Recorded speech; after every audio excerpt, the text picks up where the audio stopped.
I am Bethany Warnches, real estate agent with Addison Jones, and you are watching Tuesday Talks with Bethany, where I answer real estate FAQs. Today, I am going to be covering a buyer topic, and that is what not to do when you are buying a home. These are all no-nos in the home buying process. If you do any of these things, you risk losing your loan and being at that closing table and the bank not loaning to you. So listen up, take some notes, buyers, and make sure that you do not do any of these things during the home buying process. First of all, you do not want to be taking out any other loans. So you get your accepted offer, and a week later, it's not time to take out a loan and go buy a new vehicle. That is a no-no. You do not want to be taking out any loans or accumulating any new debt. So don't go crazy on those credit cards.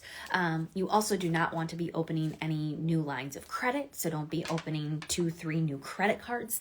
And along the lines with credit cards, you don't want to be making any big purchases.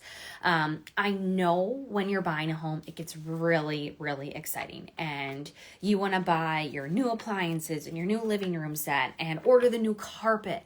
But there's really two reasons not to do that. First of all, if something goes haywire in the transaction and you ordered all this stuff, now, woohoo, you have a beautiful living room set, but you don't have the house to put it in. So that's a reason to wait. And the second reason to wait is because it could kill your deal if you spend too much money. So say you are contemplating buying this $5,000 beautiful living room set. Talk to your lender.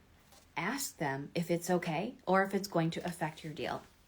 An agent in our office once told a story that at the closing table, their buyer had bought a brand new, expensive, high-end vacuum cleaner, and it killed their deal. So that's why I say check with your lender before you make any of those big purchases.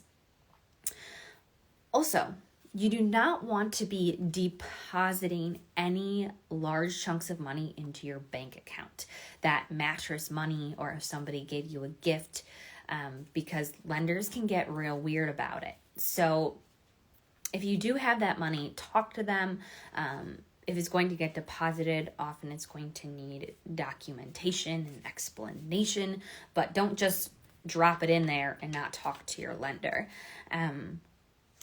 Next, I'm going to talk about jobs. You do not want to quit your job. You do not want to lose your job, so don't get fired. And you do not want to change jobs either. Maybe you're going to get a promotion, or maybe you're just going to make a lateral move. But especially if your income is going to come down, you really need to clear it with your lender. So really, any job change, talk to your lender before it happens and ask them if it's going to affect your ability to purchase.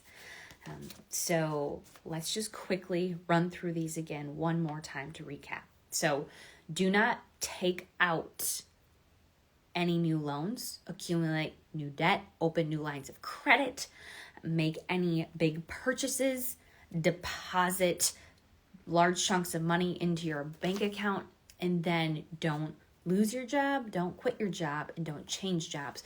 And if you have to approach any of these things on this list, you need to talk to your lender before it happens, so you can navigate it appropriately, so you can get to the closing table and get your house and not have any last minute hiccups where you can't close, and that would be really sad.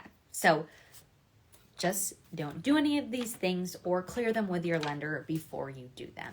So buyers, I hope this was helpful to you, and feel free to join me next week. I'm going to cover more of a seller topic, and I am going to talk about the open house.